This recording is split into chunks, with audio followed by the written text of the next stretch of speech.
Hello, and welcome to Grab a Stack of Rock, everyone.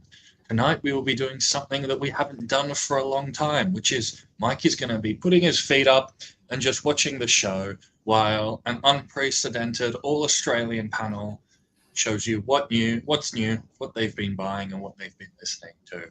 But first, very briefly, before we just get into it, I'm just going to say Mike would like to dedicate this episode to his friend Peter, who had surgery today, and we just want to say get well soon, Peter. But not this Peter.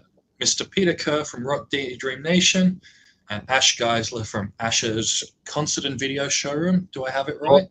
Yes. Morning, guys. Hello. Yes.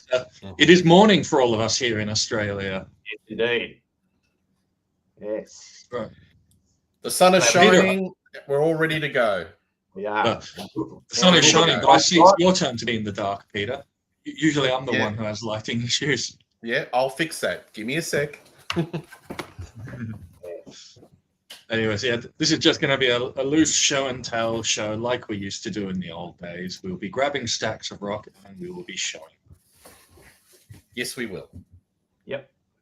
Sounds good. Absolutely. Yep, you are coming through a little brighter now, Peter. So why don't we kick it off with Mr. Peter Kerr? Tell us, what have you been listening to? Yeah, well, I've been listening to lots of different stuff, but today's theme is like what's in the bag. So I thought I'd just throw a bit of a curveball and do something a little bit different. I'm covering lots of music, but I thought I'd start it off with maybe some reading material that I've been that's in my bag and I've got to get through over the next couple of weeks or so, if you don't mind if I share. So by all means, go ahead. Yeah, picked up this little book. This is the Ronnie James Dio Rainbow in the Dark. So I'm going to be shortly going on vacation. And this is, I think it came out about a year or two. He wasn't able to fully complete it. I think Wendy and a few other collaborators finished the book. I think it was Mick Wall. But it's certainly, Ronnie did the material from the early days, Rainbow, and I think a little bit of the early Sabbath, providing his recollections of his career, etc., etc. So I'm really looking forward to it. So this has come out in paperback, and I'm really looking forward to reading this. Are you guys familiar with this one? No. I did hear about it, and I did hear about that Wendy Dio would be rewriting it. I'm interested.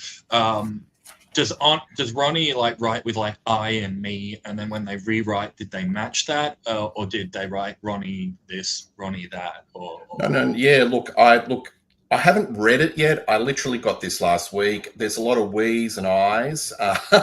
So he has written 3/4 of the book, but as I said, he passed away before it was completed. And I'd been, following Ronnie on social media for years, and he'd always been talking about this book that he was going to put together, but unfortunately, time ran out. So I'm really looking forward to this.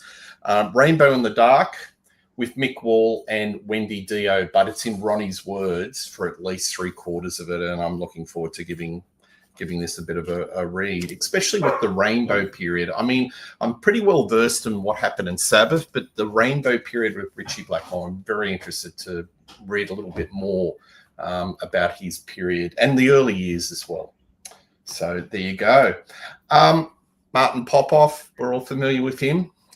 Martin has had some difficulties with his website and his mail ordering service with some things that are happening in the world. I won't get too much into it, but I thought it was a good opportunity that I'd show my support. And there was one of these books that I've always had on my book list, and it's Black Sabbath in the 80s and the 90s, Born Again. Yeah. There you go. So it's a very Martin book, covers all eras, and Martin always puts a little bit of writes a little bit of an imprint at the start. So can you see that? To Peter, if you listen to fools, the mob rules. Always puts a little autograph in it. But I'm looking forward to this. This is going to be a good holiday read. Lots of pictures. But if you guys have got any of Martin's books, they're immensely readable, very thorough, lots of interviews, pictures. There you go. and I'm really looking forward to giving this a read. There you go. Born Again. And I know Michael loves Born Again, that album. Finally, a lot of underrated gems from those decades. Absolutely. Not the last time we will Dio. be seeing an album today from that era. Fantastic. Looking forward to that. And to finish it up, Graham Buzz Bidstrup.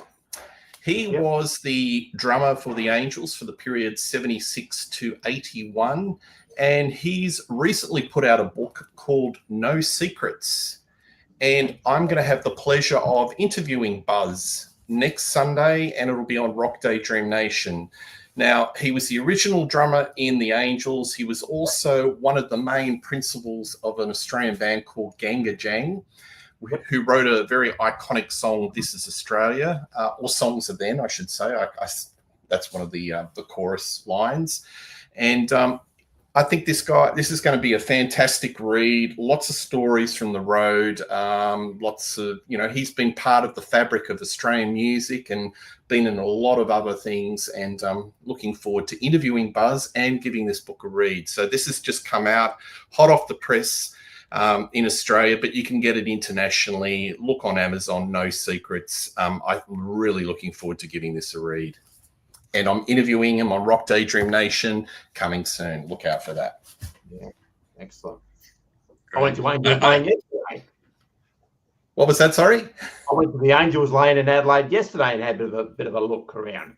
Yeah, I saw that. Yeah, fantastic.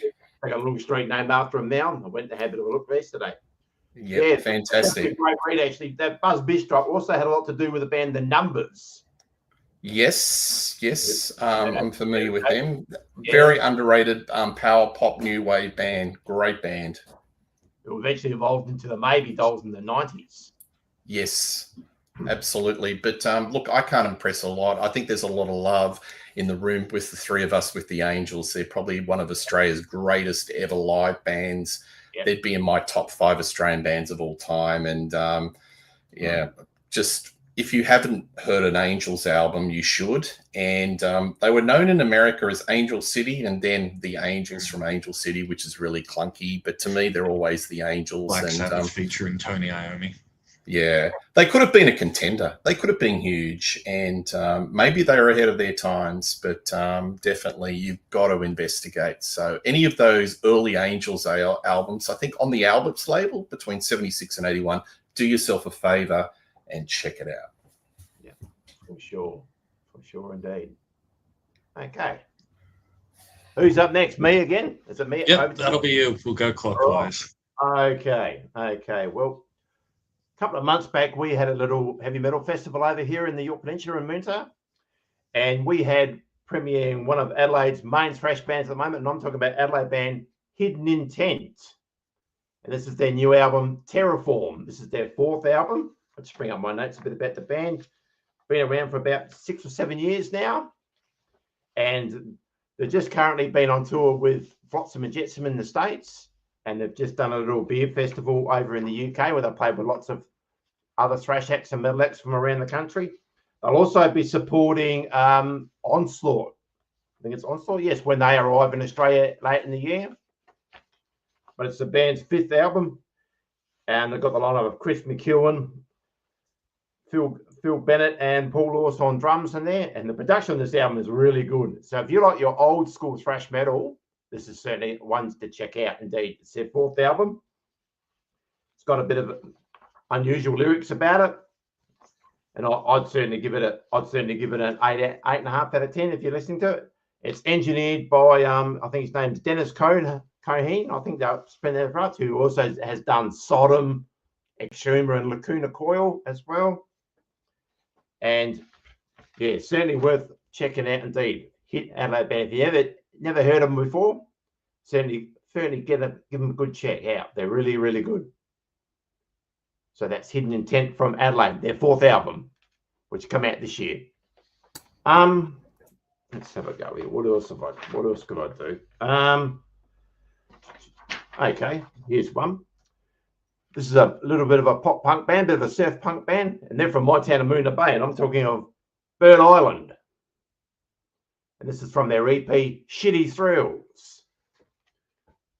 And they're a bit of they're a three-piece band that live up here with Chloe Graham on bass and Van Gomo on drums and Bowie Williams on vocals and lead guitar. And if you like your surf punk in that type of vein with a bit of, a bit of Ramones and a bit of Animal and the Stiffers type of thing, then certainly give Bird Island a listen to. It's on all your streaming platforms.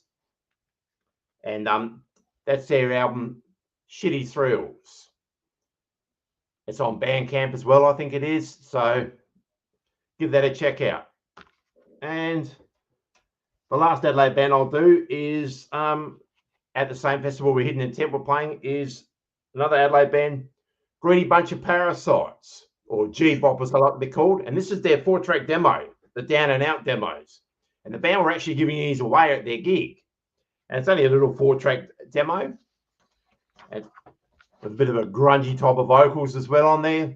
The production isn't that great, but as a demo, you can't really expect much more than that. So, and again, they're on all your streaming platforms as well. Or if you want a copy of that, certainly DM me and I can certainly arrange it to get you one. But they're another band. They're currently in the studio at the moment putting down some new tracks. So yeah, another one that's an LA band that's highly recommended. Greedy Bunch of Parasites. And that's me done for round one. Excellent. Harrison. Yep. Since this is an Australian theme and I was looking at my desk, I might put this up for the viewers.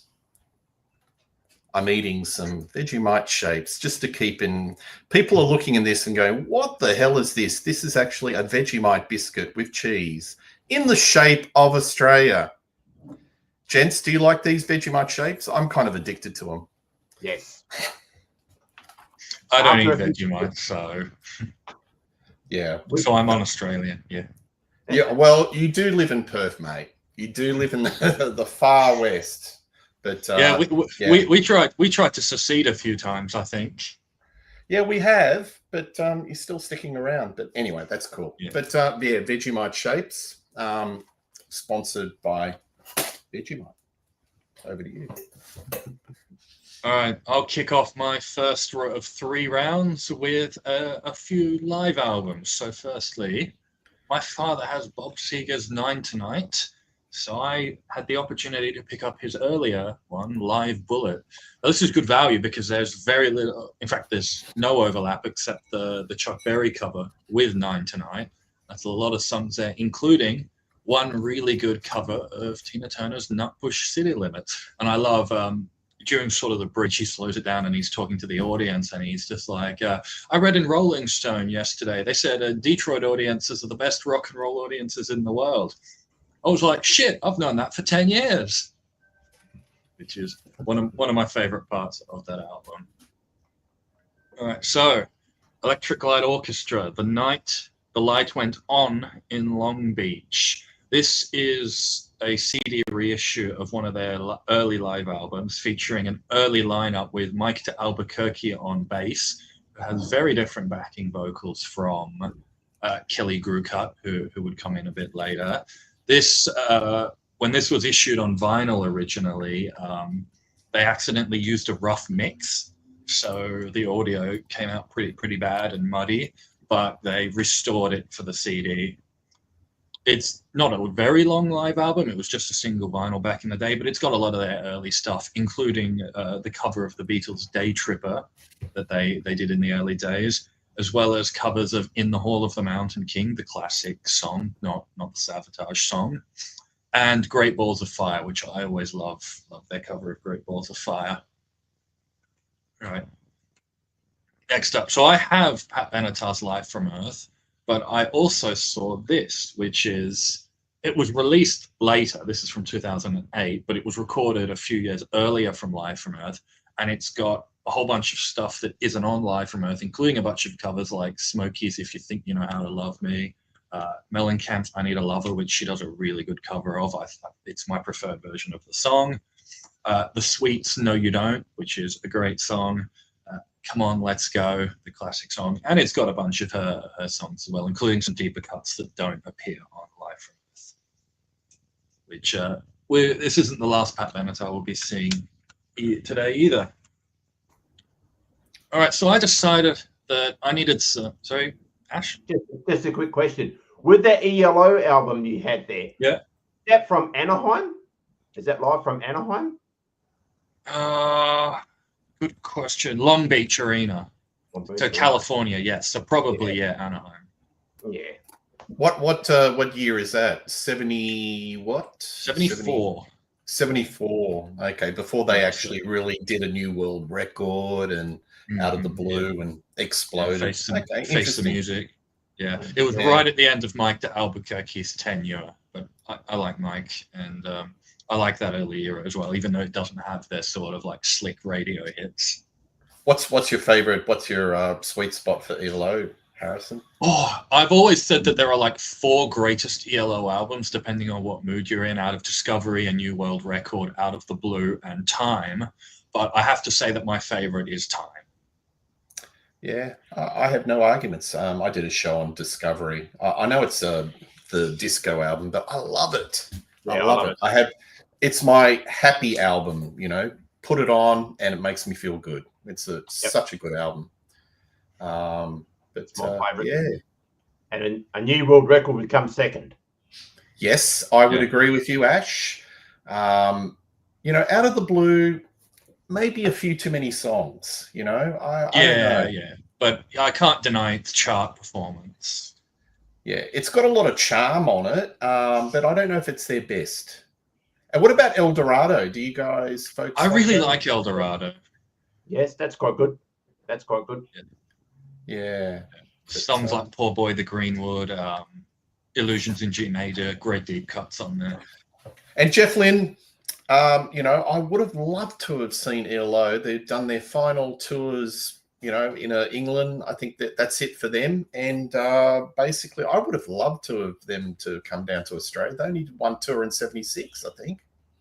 So we missed out. But I think he did the final shows around the time that Sabbath were doing their final shows. I think it might have been the you know, in Birmingham. It might have been the night after, or it was in that period around Black Sabbath doing the final show that they were wrapping it up as well. So a lot of things. From what I heard, Jeff had health issues and couldn't actually play the scheduled final show. So the final show ended up being the second to last date on the tour that they had planned. Yeah. But you know, a lot of activity, a lot of stuff happening in the UK. Great stuff. But I would have loved to have seen them. Was there any original members? I don't think so. It was just him, really. Yeah, basically. Just Jeff. To be fair, Jeff is the driving force. ELO is more or less Jeff's band. He's the Steve Harris of the band. He writes it all and all that. So it's funny when he put out Jeff Lynne's ELO live from Wembley, because he is the principal member of ELO. If anyone has should have the right to call it ELO, it should be Jeff. But I heard he put Jeff Lynne's on there because there's been a few different incarnations of ELO, and he wanted people to know it was authentically Jeff. That one. Absolutely. There was a version of ELO that came out to Australia. You might remember this, Ash. Part 2. 15 years called ELO 2. I have the live album, ELO Part 2, live in Melbourne with their orchestra. Yeah. They were playing the RSL circuit in Australia. It was bizarre. But look, you think he could have wheeled out Bevan and a few of the remaining members? Jeff is not on good terms with any of the previous members. When he reformed ELO in 2001, reformed for the first time, the only previous member who got to participate was Jeff Tandy. I think I have the name right, the keyboardist, because he's the only previous member that did not participate in any of those other ELOs that were touring. Bev Bevan, Kelly Grucott, Jeff not on good terms with them. Yeah, it's a shame. Give the fans what they want. But anyway, it is what it is. And I would have loved to have seen Bev Bevan at Sabbath, back to the beginning. Oh, don't get me started. That's a whole different episode. But look, would have loved to see ELO, but I don't think that's the end of Jeff Lynne as a recording artist. He'll put out some more stuff. You know, maybe ELO will continue as a recording entity, but I don't think he's ever liked live. And when you look at him live, he doesn't like touring. Yeah, he looks a little awkward. He puts the sunglasses, and you know, he's not the most. You won't get a lot of stage patter. He's not like Paul Stanley. He doesn't like touring so much that when they put out Discovery, they were making so much money they didn't need to tour, so they just recorded music videos for every song on the whole album, and that was it. There was no Discovery tour. Yeah, absolutely. Anyway. So I'll just quickly run through the rest of mine. I decided I needed some Beasto Blanco in my life, and they had one live album, so I got it live from Berlin. This is basically Chuck Garrick's band. He's the bassist for Alice Cooper. He does this with Calico Cooper and a few others. It's sort of like heavy metal with his deep husky vocals. I really like that. Following up on our 1981 show that we did on the LeBrain train ages back, I decided I was going to get me some Blue Oyster Cult. This is from 1982, so it's from the Fire of Unknown Origin tour, which was the album we featured on that show. A lot of great stuff on here that I like. Dominance and Submission, Joan Crawford, Burning for You, cover of Roadhouse Blues, veteran of the Psychic Wars, Don't Fear the Reaper, what more else do you need? Also decided it was about time to get some Elvis Costello, so of course I went for the live album. Live at Hollywood High, 1978. All the songs I wanted were on here, and a few more that I didn't know I wanted, but I'm very glad to have. Yeah, I love the Elvis Costello. It's a great era, that early stuff. Very spiky rock. Yeah, everything I wanted on here was except for what they haven't written yet, which was stuff like Oliver's Army. Yeah. It's one artist I've never really given a serious listen to is Elvis Costello. I only know his hits. I've never really given it a listen. I should do. Worth investigating. I know I'm a bit of an Elvis fan, like him.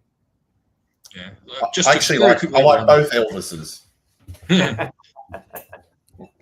Yeah, just to very quickly run through the last ones. I think Kim Wilde's debut album is one of the greatest debut albums of all time. So, of course, I wanted to get a live album. She only has one live album. It's from 2018, but she sounds really, really damn good for a 58-year-old. Her voice is really clean. Her high notes are pretty much still intact. Her voice is a little thinner, but I was very impressed with how well she's singing on this album. Basically, all the hits that you'd want, plus songs from the album she was touring at the time, Here Come the Aliens. And lastly, this is one that Jake Knott from State Farm recommended to me, and this is Visions of Atlantis, Armada Live Over Europe, and I'm just going to say there's always room for more pirate metal in my life. These guys aren't as Yar and Drink Rum as Ailstorm, but the nautical theme is still there in the lyrics and the stage attire. Yeah. Must check out that Kim Wilde live album. I didn't know it existed. I must check that out. The Kim Wilde one. She was great live. I saw her live last year. She was fantastic. She was terrible. Right. I saw that show and I thought it was really, really average. So I know we've exchanged emails or messages on this, and I must have saw a different show. The sound was terrible. And my father and my mother went to see Kim Wilde around 2000, and the sound was so bad. Not her singing, but the actual mixing was so bad here in Perth that they walked out after 3 songs. They just couldn't hear her sing at all. Yeah, absolutely. Look, this is professionally recorded. It's taken from the best dates across the tour, so this is good stuff. Look, I think those first couple of albums are outstanding, but she played a lot of her later albums, and to be quite frankly, they were quite boring. So anyway, Critics Corner, I just found that as one of the disappointing concerts. I was so looking forward to seeing Kim, and the sound was terrible, and just too much of the later material, and I would have liked her to do more of a deep dive into the early albums. Very cool. Anyway, sorry. Cool. All right, I'll toss it back to Peter for round 2. Yeah, look, everyone loves Rock Candy. You know, that CD reissue label. Can't get enough of Rock Candy, and a particular band that you may or may not have heard of called the Sea Hags. I interviewed the drummer. Well, he was actually Greg Langston. He was the drummer in the band, recorded about 4 weeks into this album, and then got fired. So it's a little bit of a sad story, but there's a live album that they've found with the original lineup, of which he is a part of, and that will be re-released very shortly in a couple of weeks' time. So I did an interview with him. We spoke about the whole story. I like this album. So if you like Guns N' Roses, that LA Guns, a little bit of punk, a bit of that sleaze rock with that Aerosmith type of swagger, this is the band for you. They should have been huge, but it was just one of those things. The band had substance abuse problems and were quite unreliable. And, if there's a band that's got personal problems, it's very hard for the band to be marketed by their record label, Chrysalis. So never did another album, but it's certainly an album that everyone should discover if you like that Rolling Stones with a bit of punk, with a little bit of sleaze, a little bit of Michael Monroe. You're sort of getting the gist of what that sort of genre of music is. So Sea Hags, check it out. Did an interview with John McCoy, who's the bass player for Gillan, on my channel, and he was talking about that he did a collaboration with Joey Belladonna from Anthrax, but it never came to fruition. He was doing a lot of songwriting, and a lot of the songs that he was writing ended up in a project called Sun Red Sun. Now, you may have heard of this outfit because it featured one Ray Gillan, the great late Ray Gillan from Badlands. So I was going to my local record store in Newtown and to the bargain bin, and what did I see for $10?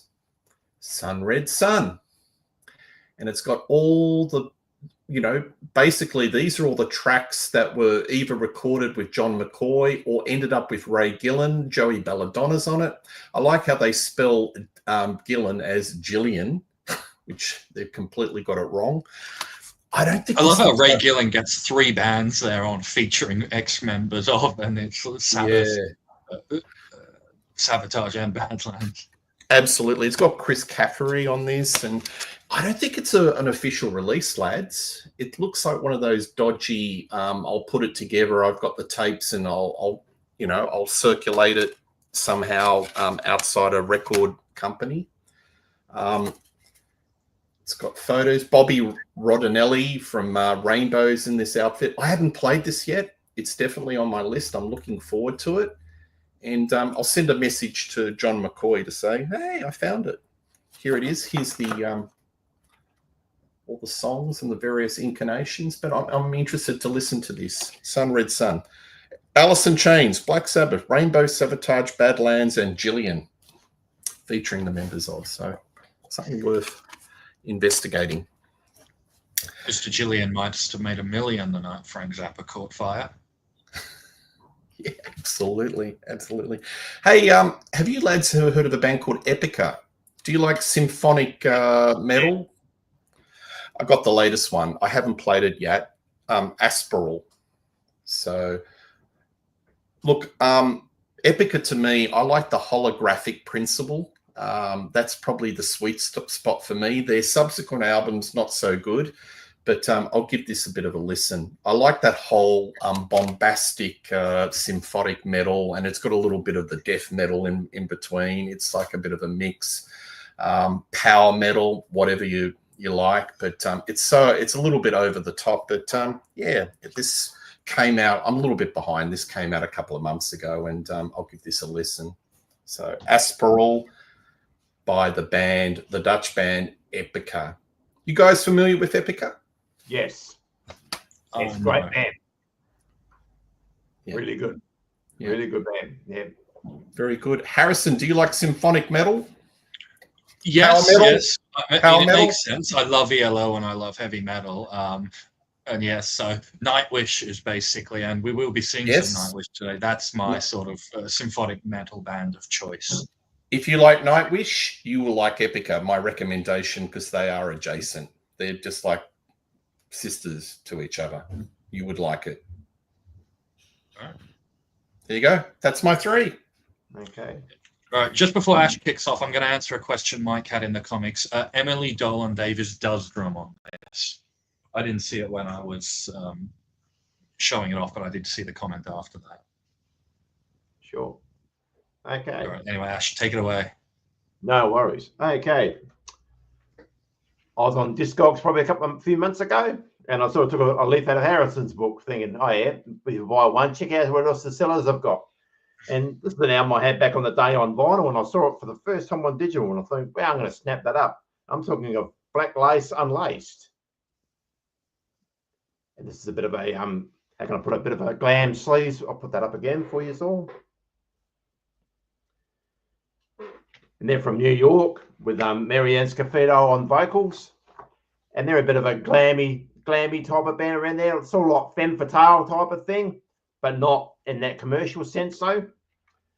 And I had this album really cheap, and it's really good to hear this again on the Muslim label. The production on the CD I didn't think was very good. There's a couple of tracks on there where, I don't know, if you ever had back in the day, you put MP3s onto a CD and you had that little two-second gap in between them. A couple of tracks had that on there, which I thought was a bit disappointing. But no, Mike really has a live album with that. How it's like crowd noise, 2-second gap, crowd noise. Yeah, yes. I think we've all done that. Yeah, but some good tracks on there. Tracks like Call of the Wild, got a bit of a speed metal feel to it as well. We've also had that side of that glammy rock as well. Bit of a mix in there. So yeah, that was quite a good pickup. I found out I haven't had it wrong. Black Lace Unlaced.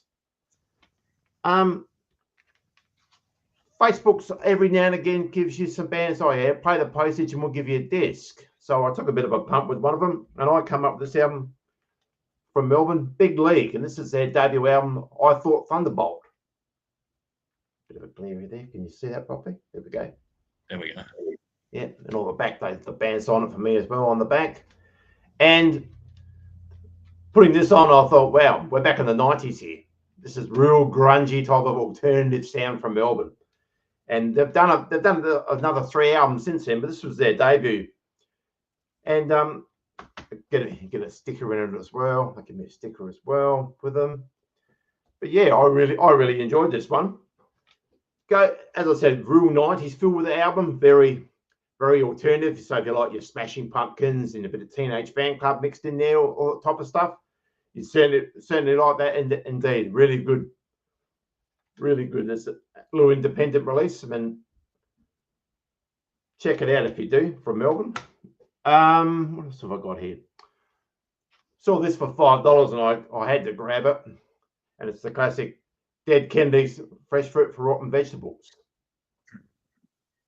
And this is the Cherry Red edition, and it comes with the bonus DVD as well, which I've actually uploaded and put on my channel. That gives you a bit of a discography on all the band and how it all started. But this is the classic album with tracks like Kill the Poor, When You Get Drafted, the classic era of Dead Kennedys. They are coming to Australia in a couple of weeks. I don't think I'm going to be able to get there, unfortunately. I'm pretty sure it's all the original lineup, bar Jello Biafra. I'm pretty sure. Don't quote me on that, but that's what I've been told. So, yeah, picked it up really cheap. I thought I'm going to grab that because I don't have it. So yeah, $5, I couldn't go wrong, especially with the DVD in it. And last one, I'll give this one a spin as well. Picked this up for a couple of dollars. And this is Sonia Lee Critcher, and she's better known as Deo Piora. See if we get that right. There we go. And this is their album, Soft Power. And this is from 2018. And this is it's very dark and very moody, and it's very much in the Amy Winehouse type of bracket, if you like her music.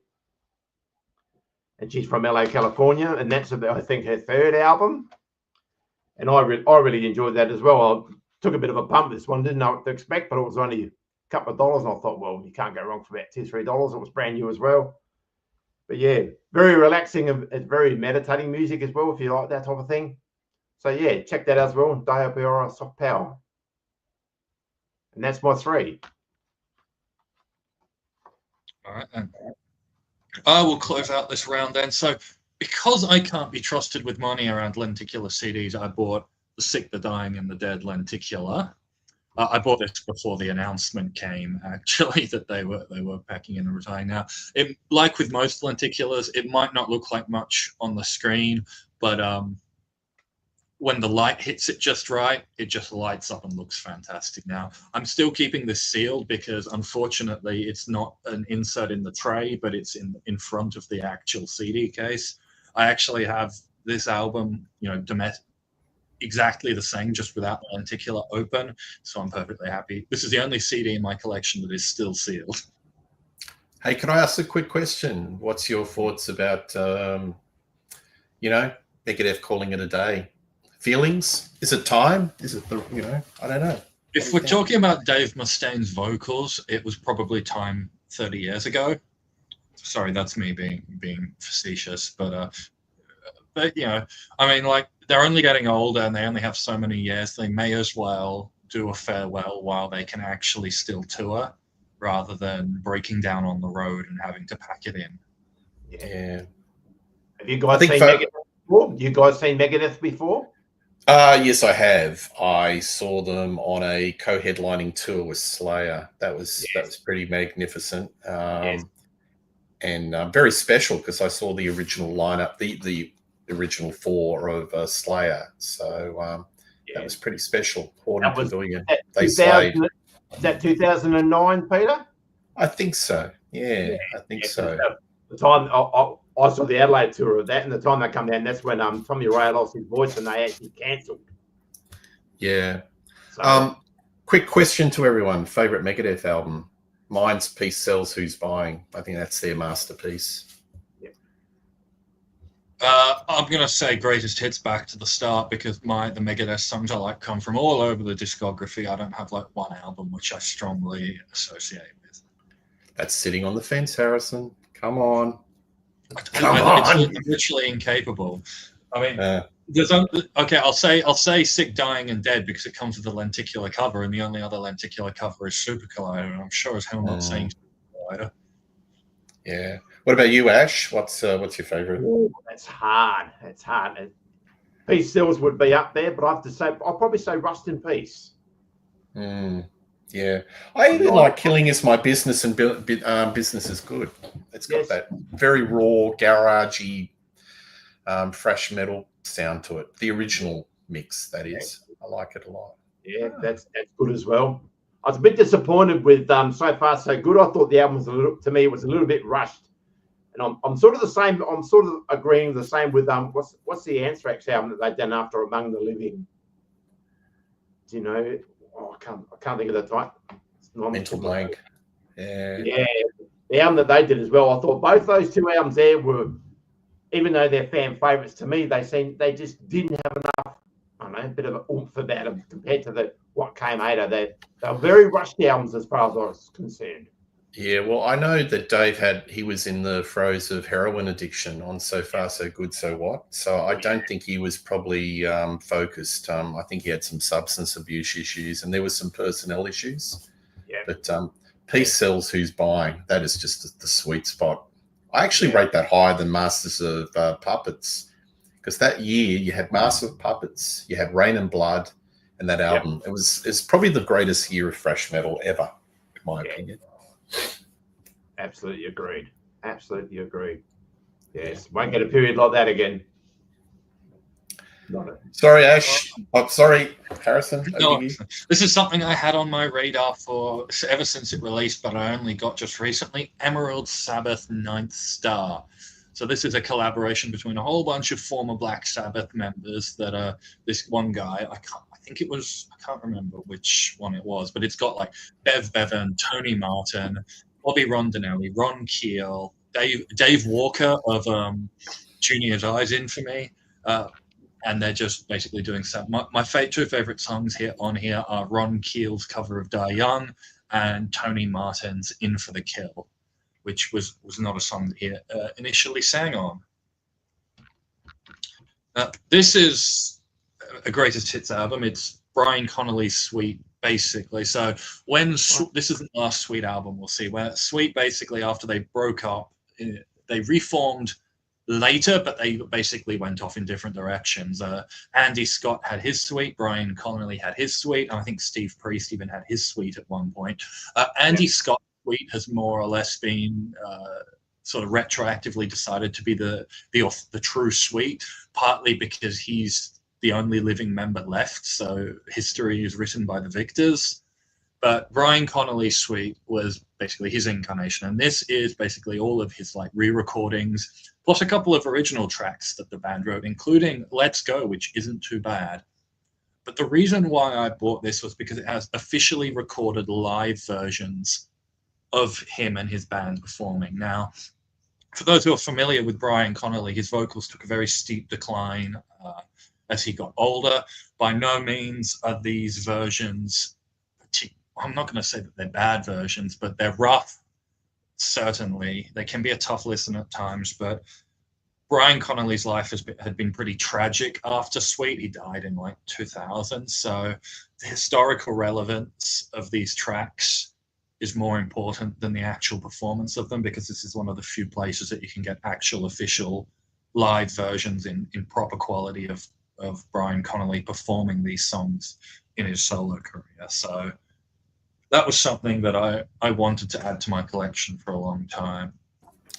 Can I Yes. explain to the viewers, why his vocals? I don't know if the folks know, but he was bashed outside a gig in the mid-70s, and that about 74, and that did severe throat damage. And I don't think psychologically he ever recovered, but definitely his vocals took a hit, and that probably the old conspiracy theory is it was a targeted attack because I think Sweet were going to change record labels, and the guys they were leaving weren't too happy about that. Unbelievable. Anyway, that's just a theory. And another thing, the Sweet came out with, I think this year, didn't they, Ashley? Yes. But it was a bit of a there was a bit of a hoo-ha because it was called Andy Scott Sweet, and he didn't come out. No, that's good. So I think he was either sick or something. They should have cancelled the gig or postponed it. But can you imagine? It's promoted as Andy Scott Sweet, and there's no Andy Scott. I think that's a bit of a rip-off. But anyway, Brian Connolly died in '97. He was the first one. That was a bit off. He was the first original one to go. He had a lot of alcohol issues after that. Partly brought on by the vocal and the attack. Yeah, some of these recordings are terrible. Even some of the when they reformed, probably in the late '80s, there's some documentaries out there, and even you can see him out there, and he just looks like it. They put his head on someone else's body. He's shaking, and he's not good at all. He said something like, I mean, there are live albums from 1976 where he's sounding very rough. It's a tragedy for sure. Absolutely. Yeah, I think they were the UK's greatest glam band, in my opinion. A lot of people put Slade up there and Mud and various other outfits, but I think Sweet were head and shoulders the best. I mean, you listen to those first couple of Motley Crue albums, and it's just cribbing the Sweet. So influential. Sweet never really got the recognition for being for their influence on heavy metal. Like, you listen to a song like Sweet FA, that's just pure heavy metal. Like, no two ways about it. But they had a lot of trouble trying to shake that glam and that early bubblegum pop. Yes. Yeah. Label. And then they went a bit yachty, didn't they? Oxygen, which is a nice song, but they try to reinvent themselves in the late 70s as they would try to compete with bands like Pilot and all of that smooth listening and change their outfit. I saw them in 1986 at Bankstown RSL. And I think they must have had Paul Mario Day. Yeah. Yes. And they were heavy. They were like up there with Maiden. It had the dun dun dun dun dun dun.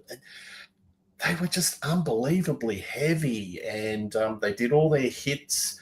And they did this version of I remember to this day, of an old soul song called "Reach Out."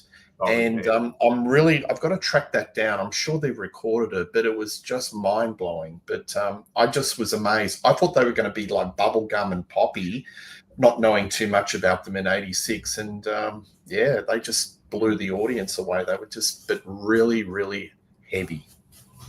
Yeah. Sweet's A-sides were always the Chapman and Chin pop songs, but their B-sides were always band-written heavy rock. Yeah. Get the Live at the Marquee CD, Peter. Reach Out, I'll Be There is on that one. Absolutely. That's on there. Yeah, I have Live at the Marquee. That's a great one. And this isn't the last Sweet we'll be seeing. I've got something in round 3, but I did mention. Sorry. Yeah, likewise. Cool. I did mention Nightwish, and I've decided to fill out a bit of my Taya era. This is Once. Oh, come on, focus. If you could see it, this would be Once and Wishmaster. And this is actually a cool lenticular version of Wishmaster. It's a little hard to tell, but there is movement there. Because, as I said, I can't be trusted with money around lenticular album covers. Now, this album's a lot more power metal than symphonic metal. That's not to say there aren't any symphonic elements, but I came from like Once and their Annette and their Floor era, and I wasn't expecting this to be as power metal as it was. But I really like this album. There are a lot of good tracks on here, and I think it gives the band like the guitars get a lot more time to shine on an album that's less symphonic than their usual fare. It really made me appreciate the rest of the band. The rest of the discography didn't always. So into a couple of new releases now. Alice Cooper, The Revenge of Alice Cooper. Just the domestic Australian edition, which I've been informed by Mr. Ladano that certain Canadian domestic editions have unlisted bonus tracks that the Japanese has, but they're not on this Australian or this European edition or wherever it was imported from, which sucks. The album's not too bad. I actually like it. I love the cover as well. Yeah, whoever this Matt Phillip is his copy is the one to get. But yeah. No, this is cool. Road and Detroit Stories didn't exactly have a lot of staying power with me, but I think this album I'm going to be listening to in the future a lot more than those two. I saw that at my local record store, JB's, Ash, and $84. Vinyl's not it's not cheap in Australia. And I think it was on a lime green vinyl. And I was interested to hear what you were saying there, Ash. So you think it's okay? It's decent. I don't know. I've heard mixed reviews about it. Some people say it's good. Some people say it's average. But I haven't given it a listen yet. I'm certainly on my new release show to listen. So yeah.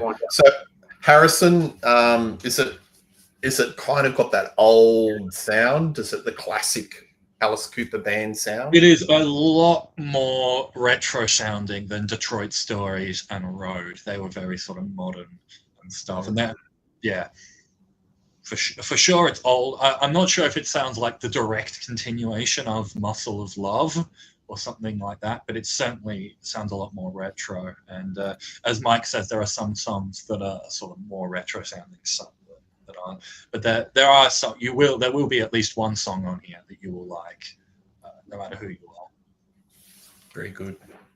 Yeah. And just to round out my round, so another new release, Ailstorm with the Thunderfist Chronicles. Not their best album, but still a pretty damn good album. Good stuff on here. I've got the Media Book Deluxe, which comes with a bonus live album from 2025 January. So I like that one because it's featuring a lot of stuff from their newer releases, which their previous live albums didn't have. Speaking of said release, I also filled out a gap in my collection. 2020's The Curse of the Crystal Coconut. I didn't go into this expecting too much, but I actually really liked a lot of the songs in here. Now, the reason I didn't expect too much is stupid because I have their live album, Live in Tilburg, that was released right before this, and that covers like all their previous albums. And then I have the album after Crystal Coconut, which is Seventh Run of a Seventh Run. But I hadn't actually heard anything from this album, so it was this weird black hole from the discography, and I'm like, well, if I haven't heard anything, it must not be that great. But yeah, no, I was wrong there. Good album there. And lastly, I picked up a Maiden tribute album, All Numbers from the Beast. Now, this is one of the better Maiden tribute albums out there because it's not just, endless death metal covers. Nothing against death metal and people who like death metal, but so many Maiden tribute albums are just 16 songs of death metal. This is really cool because it's got, for example, Dee Snider, Wasted Years. Flight of Icarus, a bloody great version by Tim Ripper Owens. The Trooper by Lemmy, which works better than you'd expect. 2 Minutes to Midnight from Mr. Joe Lynn Turner, another great song. John Bush singing The Wicker Man. And my favorite song on here, which I know Jon Snow will like, Aces High, sung by Jeff Scott Soto. Harrison, Harrison, can you message me with the details of that one? I'm going to get that. That sounds good. Absolutely. That sounds like in my wheelhouse. Yeah, I've only just listed like the thing is, there's like Michael Schenker on Run to the Hills, like it's like covered in names. Nuno Bettencourt is on Aces High, sort of thing. So yeah, it really is an all-star tribute to Iron Maiden. I will send you the details. I think the thing that got my ears up is Lemmy singing the Trooper. If any Maiden song's made for him, it's the Trooper. Wow. All right, let's go into round 3 then, Mr. Peter Kerr. Gillen Magic. So this is the final album of the Gillen band. There you go. It's got the gatefold. It's all very nice. Yannick Gears was the guitarist. I don't think it's the best Gillen album.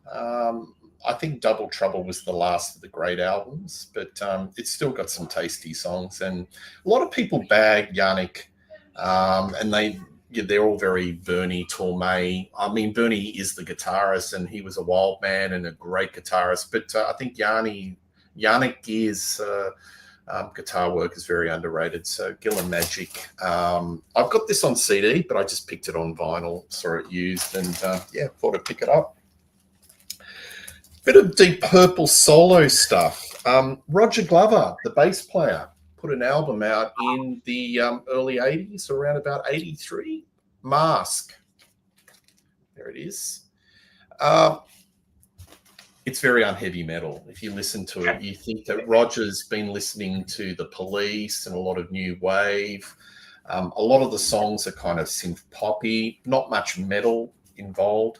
It's a little bit anonymous, a little bit bland. I've only listened to it once or twice. Maybe I've got to give it a few more listens, but it's a bit of a curio. So if you're a Deep Purple family fan and you've got to be a completist, I would recommend it. But otherwise... God help you if you're a Deep Purple family tree completist. But I don't think it's terribly essential. But he's definitely going into that sort of 80s pop, going for something a little bit different. Roger Glover with Mask. So who is the singer on that? I'm interested as Roger Glover. Oh, Roger does it. Roger Glover. And he's is it got like a boy. in Baptism by Fire sort of thing, or something, or is he a little better of a singer? Oh, I think it'd be on a par. Look, seriously, when you listen to his voice, at the end of the album, I can't remember it. Ash, have you heard this album? A very long time ago. Very long time ago. Yeah. Roger Glover does some vocals. I forget the track on their Turning to Crime album. He sings on a couple of the cover songs on that album as well. Probably the Battle of New Orleans would feature him. Yeah, I think it is. Yes. Yeah. And there's some footage on Live and Rare on video when Ian Gillan's voice was packing it. He'd hand the mic to Roger to sing Space Trucking. So, yeah, I think he's shared a few vocals there as well. But Roger's not really known for his vocals. He's more known for his production and his bass playing prowess. And we'll just leave it at that. That's a cutout album. That was always in the cutout bins, that album. Yes. Know who this gentleman is? Yes. Ted Nugent. Should I? Ted Nugent. One of his early albums. Yes. So, and the Amboy Dukes, Survival of the Fittest Live. So I played this a few times. It takes a while to get going, but boy, does it get going. If you like Grand Funk Railroad, if you like Jimi Hendrix and that sort of Woodstock sort of improv type of rock and roll, this is right for you. The band plays tight and Ted Nugent does some really tasty sort of guitar licks. But this is really early Ted Nugent. And you can see, the person of Ted Nugent is being quite established in 1970, can't you? Bow and arrow. Yes, he has traded bow and arrow for guns since. Yeah. So Harrison in the early 1970s, he was, setting it all up. There you go. Not a bad album. Takes a while to get going, but once it gets going, it is worth investigating. Another Deep Purple curio, Pace Ashton Lord, Malice in Wonderland. So this was the band that Ian Pace, John Lord, Tony Ashton formed with the demise of Deep Purple. I think it came out in 76 or 77. Yep. Different sounding type of album. It's very R&B, funky, a little bit of soul. Probably the weakness is Ashton's voice is I don't think he's the greatest singer. It's a little bit more conversational tonality to his voice, but the music is interesting. It's a bit of a curio. I wouldn't say it's an essential buy. And again, I'm a little bit of a Deep Purple family completist, and I haven't really seen this album in the wild too much. But Malice in Wonderland, if you want to explore that avenue of the Deep Purple family and you like a little bit of R&B, soul, and a bit of funk, worth investigating. Keeping the theme of Deep Purple and the Rainbow Connection, The Marbles featuring Graham Bonnet. Yes. So Graham Bonnet was in a band that had a few hits in the late 60s. Big hit top 10 in the UK called Only One Woman. Basically, a lot of their songs were written by the Gibb brothers, as of the Bee Gees, and I would describe this outfit as like the Righteous Brothers with Graham Bonnet singing. So if you like Graham Bonnet's vocals but singing soul classics and soul music, this is for you. And I can tell you, Graham Bonnet, the mouth open and the projection and the level lung vocals are in fine vocal form all the way through this album. But just imagine with the lush orchestral sort of, soul songs of like a Phil Spector. You're in the sort of the ballpark, the Marbles. So the story goes that I think Richie Blackmore, they were running out of singers. They were auditioning all these singers for the lineup of Down to Earth, after Ronnie left. And somebody suggested, well, what's that Graham Bonnet doing? Richie liked that song, Only One Woman, put a feeler out, and the rest is history. He came in, auditioned for the band, and recorded the album. So anyway, this is an Australian compilation. It's on the RSO label, and it's not too bad. Finishing up my suite. There it is, the suite. Actually, it's called Suite, not The Suite. Classic album. Love the cover. One of their best. Yeah, it's one of their best. You gentlemen know this album? You like it? Very much so, yes. I haven't heard the album itself, but I love the cover. Yeah. And this is a reissue on Sony Music. And, it just goes to show that their albums are still being reissued to this very day. So got nothing much more to say. If you like the Suite, grab that album. That was their last album for RCA before they went to Polydor. Yeah, Off the Record. It's cool. All good. Okay, no worries. I've got two more. I picked this album up pretty cheap as well. A while back, I went to an 80s themed party.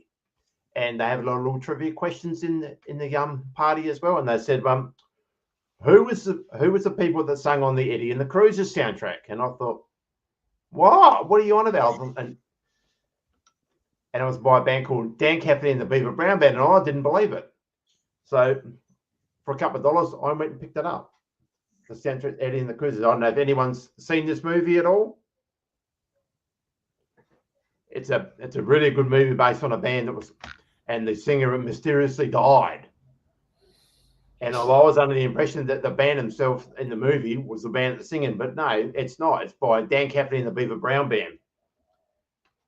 They've done a follow-up on the movie was called Eddie Lives, which isn't as great, but contains a hit on the Dark Side, which is a fantastic track. So if you like John Cougar Mellencamp with a bit of Springsteen and that, check that out.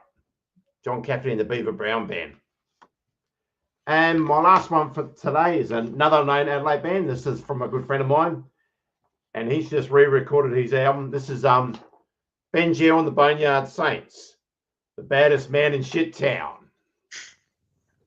And he's just re-released, he's just re-digitalized this album. Really good band. It recorded 10 years ago, and he decided to do all these remastering himself. And if you like The Living End with a bit of Ramones, with that Motorhead type of, not metal sound, but that really speed metal type of sound, really good band indeed. My favorite tracks on the album. Let me pick it up. Just bear with me, people. Just get my notes out. I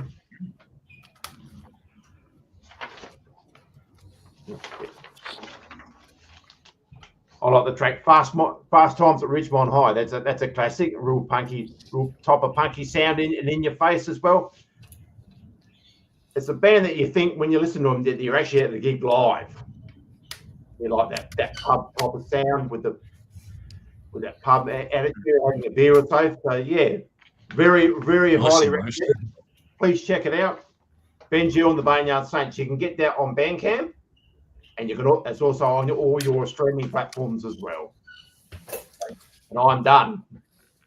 Ashley, can I ask you a question? Are you familiar with a band called the Bengal Tigers? Yes. Got a new album coming up. First album in 35 years. My memory serves me right. They're an Adelaide metal band. Melbourne. Okay, got it wrong. But yeah. They just re-released their album Metal Fetish, which had the hit Break and Bend on there for the first time ever on disc, and I am certainly going to get those indeed. Love the Tigers. Yep. So, folks, if you like that Aussie pub rock with a little bit of metallic edge, check out Bengal Tigers. They were a band that if they got better distribution, some opportunities, they could have broken out of Australia. One of many, but I had it in my head it was Adelaide. I don't know. It's my mistake. Anyway, all the good bands seem to come out of, all the good metal bands always seem to come out of Adelaide or Melbourne, Ashley. Yeah. Mortal Sin are back on the road as well, Peter. Are you familiar with them?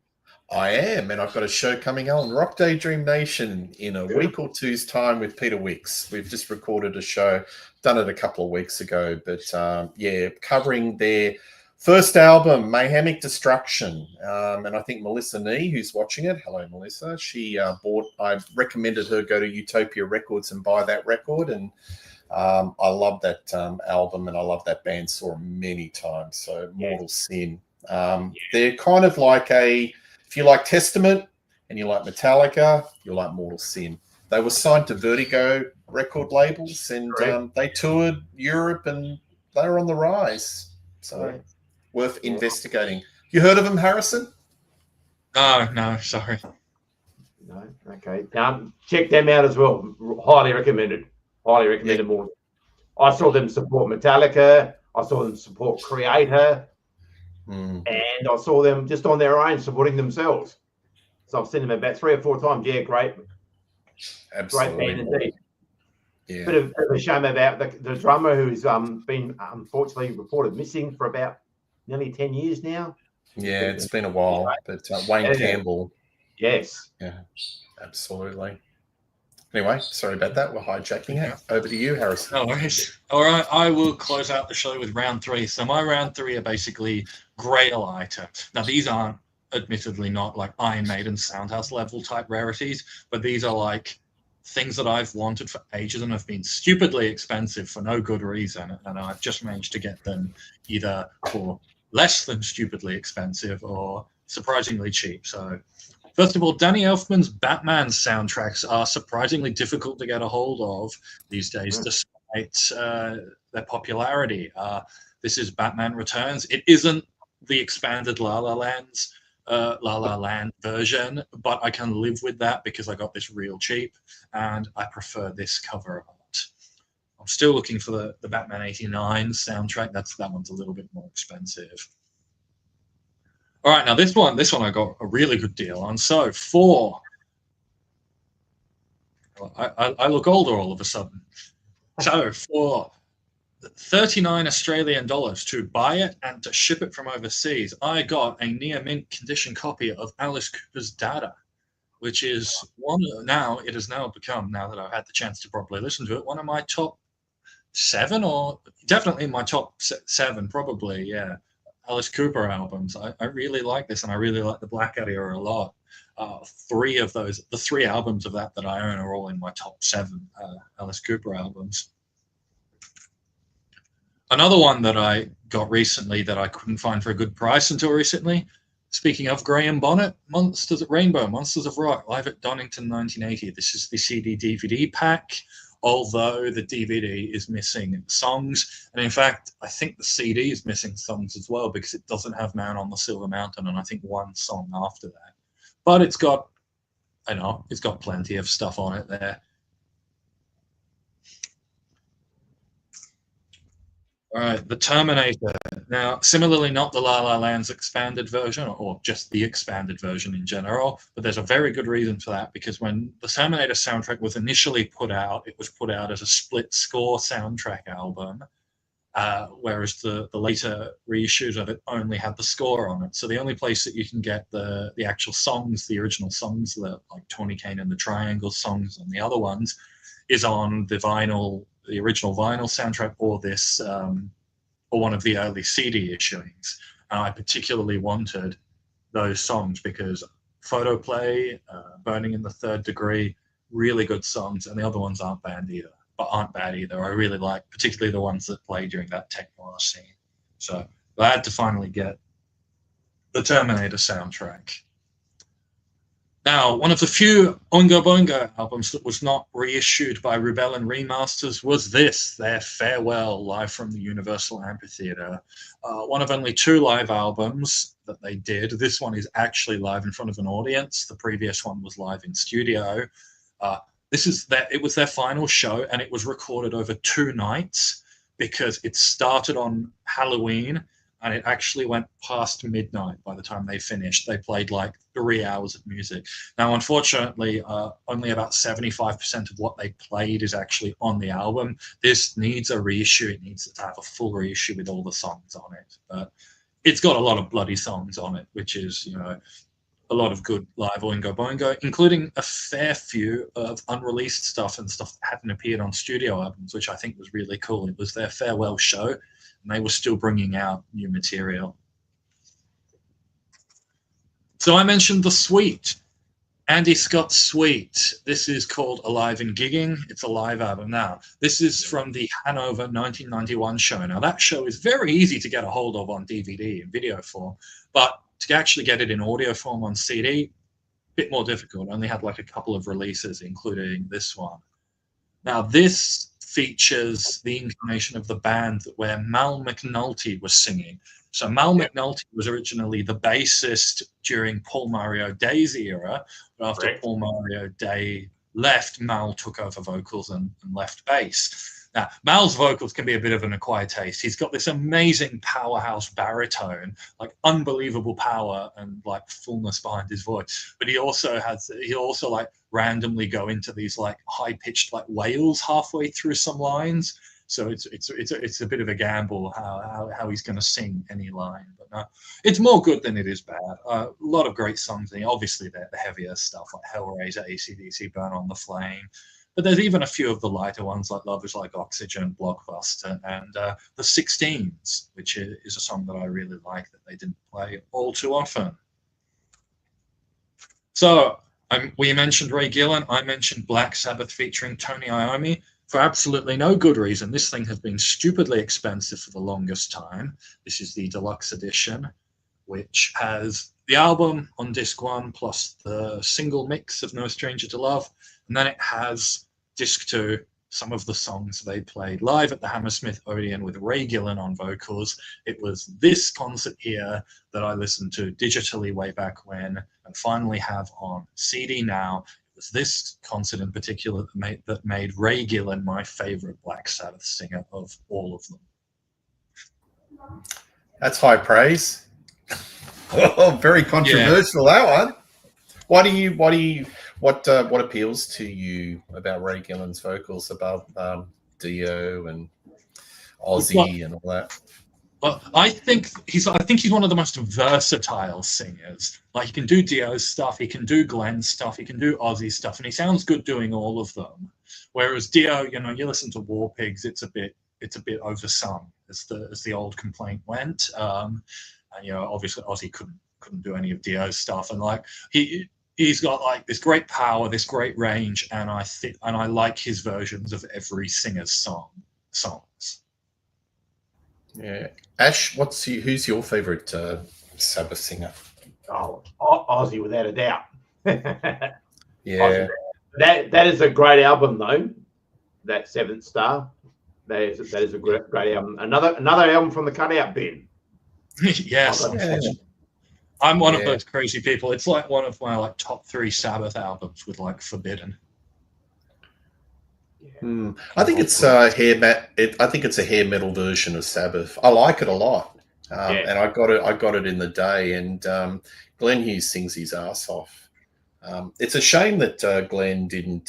He had substance abuse issues, and there was all sorts of drama. And I think he only ended up doing 7 or 8 gigs on the Sabbath tour, and then they brought Gillan in. So Ray Gillan. Yeah. He said he got into an altercation with, I think it was the tour manager, copped a hit, and that sort of like swelled up in blood and like affected his singing. I mean, along with substance issues as well. And they had to get him replaced with Ray Gillan. Like, it is tragic. I would have loved to have heard Glenn sing these songs, but I can't argue with what Ray Gillan gave us. Yeah, I think Glenn Hughes is a bit uncomfortable in Sabbath. I prefer him to be in Hughes for All or Purple or something like that. I don't think he was the right fit. Well, it wasn't intended to be a Black Sabbath album. It was supposed to be a Tony Iommi solo album. Yeah, the record company did push. But I'm personally glad it was Sabbath, because Sabbath continued and then went on into the Tony Martin era and made albums. Yeah. So. I love Ray Gillan, but I just think Ray Gillan was made for Badlands. That album is just a masterpiece, and that was the right outfit for him. That sort of classic Zeppelin-esque type of 70s rock.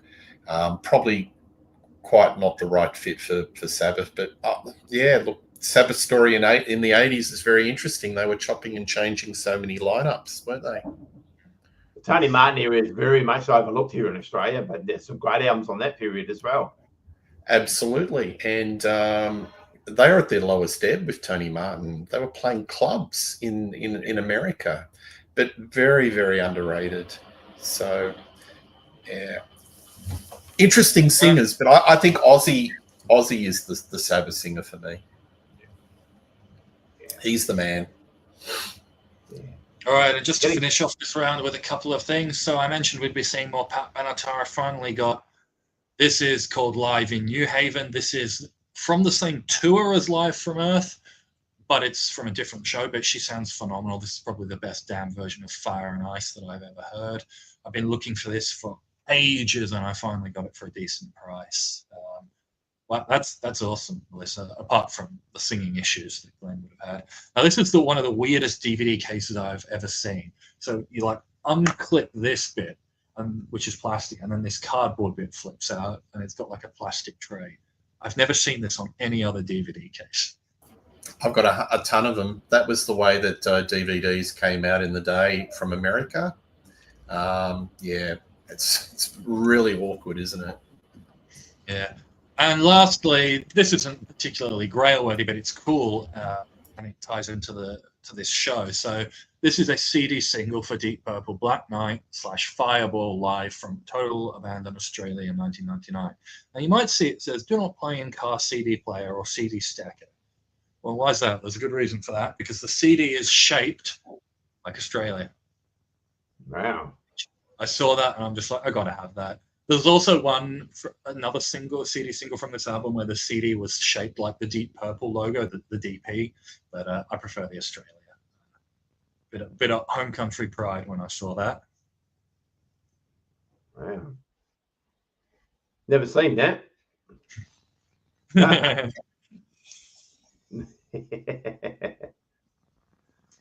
seen that. All right, so that about wraps it up for the Australian. She hasn't done anything since. She hasn't done anything since about 2003. Yeah. As far as new music, she had a lot. I've got a DVD from about 2001. She did the Benatar Giraldo like 35th anniversary thing in like 2012 ish. But as far as like new music, I think she hasn't done anything for a long time. Yeah, it's a bit of a shame, really. Bit of a shame. She was a phenomenal singer in the 80s. Live from Earth is an amazing album, and it's great to have video features as well. Widescreen too, if I remember. Those first couple of albums need to be remastered.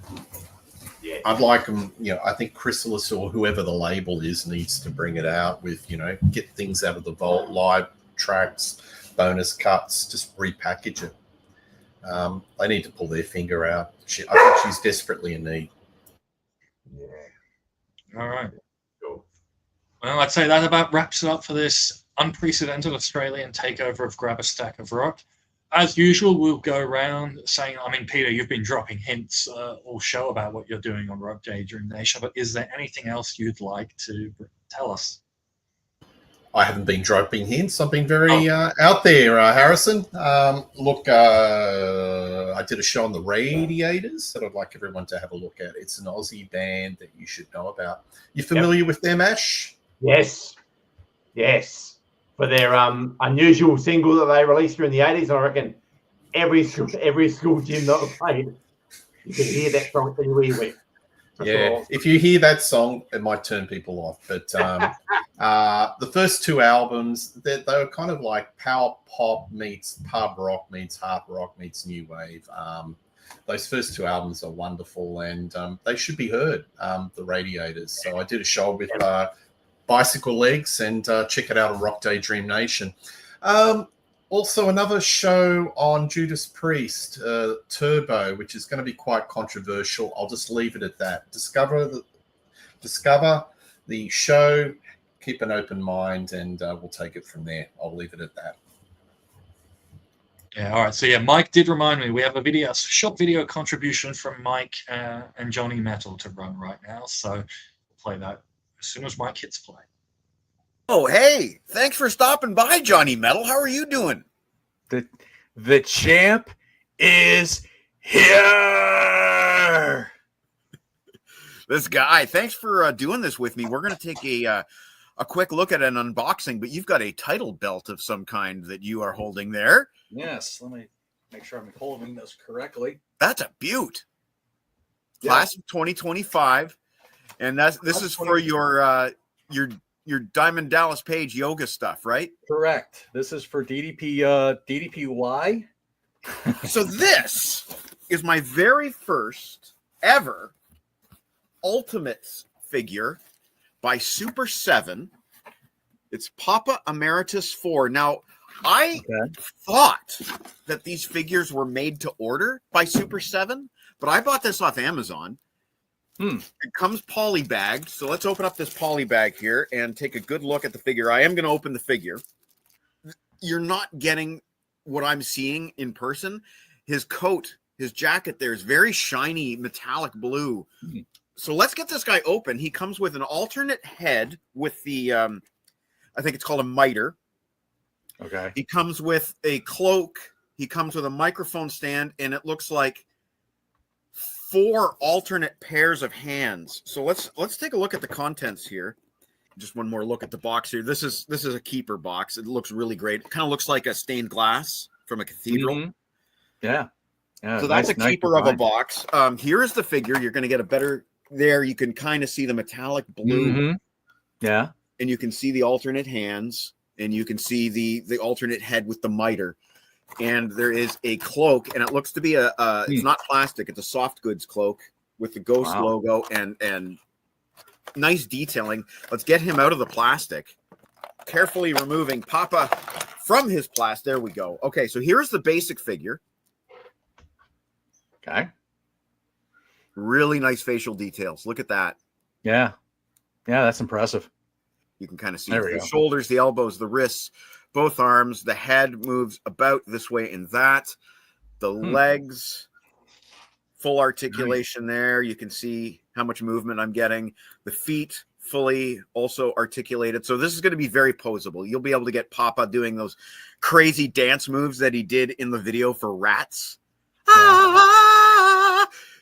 I'll take your word on that since I haven't seen it. But yes. Okay. Well, anyway, in other words, action figures and dolls have come a long way since the Kiss dolls of the 70s. oh yeah, like back then it was like, here's your articulation, and that was it, you know.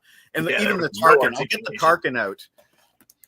This is what a normal Super 7 figure is like. Ooh, I dropped his gun, but you know. And we'll just do that size comparison here. There. So there's a typical Super 7 figure versus the Ultimates line. Man, he's like towering over him. So we'll see how easy the head is to pop off, hopefully. But one last look before we put on the Ultimate head. Let's make him headless. Ooh, I don't like... there we go. Do you hear that popping sound? So satisfying. And on goes the head with the miter. And... just got to get it lined up. There we go. Push. There we go. It's on. It snapped. There we go. There you go. I think I prefer that head. Yeah, I can see that. Here's the cloak and the microphone stand. Oh, the microphone stand is in it's in 3 pieces. So we'll do the cloak first. Very nice. Nice design. It's hard to describe the feeling. Ooh, there's more to it. Oh, goodness. There's a whole outfit here. Okay, so we might not play dress up with Papa today because this looks like it might be a little bit. That'll be a separate video. It might be a separate video, but you can see he comes with really nice printed cloth. Yeah. That's really nice. Wow. So I'm guessing it'll go something like this over the base figure. And yeah. So we have a 3-part microphone stand. The microphone goes in like so. And then the base. So that way you can have multiple display options. You can have Papa holding the microphone in his hand, just the microphone. Or you can have him doing that kind of like Freddie Mercury thing where he's holding it like this. And Joey Belladonna. And Joey Belladonna. And Joey Belladonna. And I won't take them all out, but you can get a look at the hands here. There's him doing the devil horn hands, and he's got sort of like the skeleton design on that glove. Yeah. There's a couple different hands. These are for doing different gestures. He has ones without the skeleton design. And there's another pair, 2 more pair there. Very so it gives you lots of options. I think, these ones here, they're more... Yeah, there. So you couldn't hold the microphone with that, but no, these hands not very well. But that's cool. I really like this guy. Yeah, like I said, it's crazy how far they've come along with action figures. But then again, all the design stuff that they have done with that, wow, that's intricate stuff right there. I can't imagine that was a. I'm sure that has to be like a limited run or something. I can't imagine they did a ton of production of this one. I would agree. Like I said, I thought these were made to order, and maybe they make a few extra to sell on Amazon. But whatever the case may be, this is a really nice figure. It cost me 70 Canadian dollars, which is a lot. It's a 7-inch figure, so you're paying $10 an inch. But I like it. I really do. And maybe what I'll do is I'll get him dressed up and add some photos at the end of this video. I had a chance to handle the figure a bit while putting on his cloak, and I have to say that although the posability of the character is great, the soft goods cloak really inhibits its posability. You can really see here that I'm not able to get much movement out of the hands. That's the best devil horns I could do. So for the soft goods cloak version, basically you can only really have him standing up straight. He's much better without the cloak in terms of posability.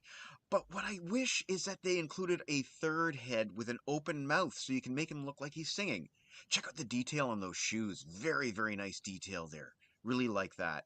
But unfortunately, when he's holding the microphone, it just doesn't look like he's singing because his mouth is closed. So I really would have liked a 3rd head option.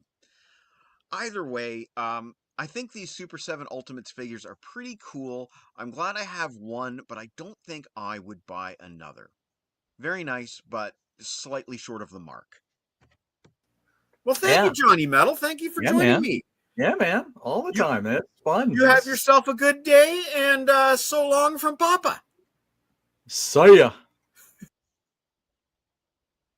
Johnny Metal looks completely different every time I see him.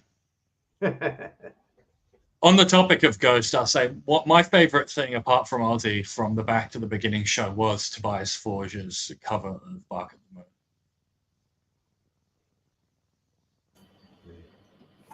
the Moon. Pass. He was a bit pitchy, I think, on that one. True, but heavy metal is not about perfectly polished singing. It is about. Yeah, I don't know if it's the right song for him, but there were some other highlights of that day, but that probably wasn't the highlight for me. But I love Ghost. I do like him a lot. All right, Ash, is there anything you'd like to tell us about what you've got coming up? I'll be on Grant's Rock Warehouse. I'm saying probably for us Aussies to be on Saturday. I'll be on Thursday, the 4th of September, and I'll be on the show talking about bands that we all should know. I won't mention who I'm going to be presenting, but I'll leave that all as a bit of a... You don't have to. We all know them. Yeah, well, hopefully you do. So check that out. The links will be up soon for that show. All right, I'm going to be seeing Sabaton on the 1st of September, and I will have a review of that up. But for Grab a Stack of Rock itself, we will be back next week with the Maiden series making its return with Ed Hunter, and we will be giving it the full treatment. You will hear about the compilation. You will hear about the tour, and I assure you, you will hear a lot about the video game. So be prepared for the most comprehensive look at this forgotten 90s compilation and video game you will ever see. Excellent. As always, we do like to go out on a song, so I have chosen one of my favorite songs by Max the X. This is I Don't Advocate Drugs. See you later. Bye-bye.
Between